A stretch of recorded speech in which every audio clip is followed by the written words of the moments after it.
बहुत समय पहले स्वर्ग की सबसे सुंदर अप्सरा मेनका अपने अद्वितीय सौंदर्य और कला के लिए प्रसिद्ध थी।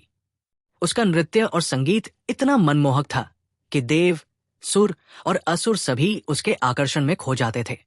देवराज इंद्र का दरबार अप्सराओं के नृत्य और संगीत से गूंजता रहता था, लेकिन इंद्र के मन में एक डर समाया हुआ था। महर्षि विश्वामित्र, जो घोर तपस्या में लीन थे, अगर अपनी साधना में सफल हो जाते तो वे इंद्र के सिंहासन को चुनौती दे सकते थे। इंद्र ने सोचा, अगर विश्वामित्र का तप सफल हो गया तो मेरा राज्य खतरे में पड़ जाएगा। मुझे इसे रोकना ही होगा।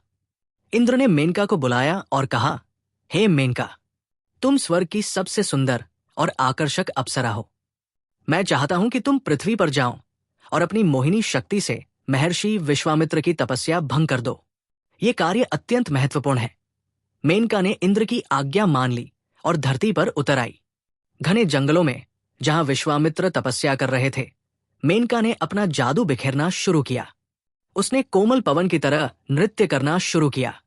उसके चरणों की मधुर ध्वनि, कंगनों की खनखनाहट और उसकी मोहक हंसी ने वन के वातावरण को मंत्रमुग्ध कर दिया। धीरे धीरे विश्वामित्र का मन विचलित होने लगा। उनकी गहरी साधना में अब कंपन महसूस होने लगा। मेनका की मोहकता और नृत्य ने उनके ध्यान को तोड़ दिया। वे अब ईश्वर का चिंतन नहीं कर पा रहे थे, बल्कि उनकी आंखों में केवल मेनका का प्रतिबिंब बस गया। समय बीतता गया और विश्वामित्र मेनका के प्रेम में पड़ गए। दोनों ने साथ में समय बिताया, लेकिन जब सच्चाई सामने आई तो विश्वामित्र को पता चला कि देवताओं और मेनका ने उन्हें धोखा दिया है। उन्हें गुस्सा आया और उन्होंने मेनका और उनकी बेटी से दूरी बना ली। उन्हें अपने ऊपर शर्मिंदगी महसूस हुई कि उन्होंने अपने वर्षों के तप और साधना से प्राप्त सभी पुण्य खो दिए थे। मेनका को भी अपने किए पर पछतावा हुआ।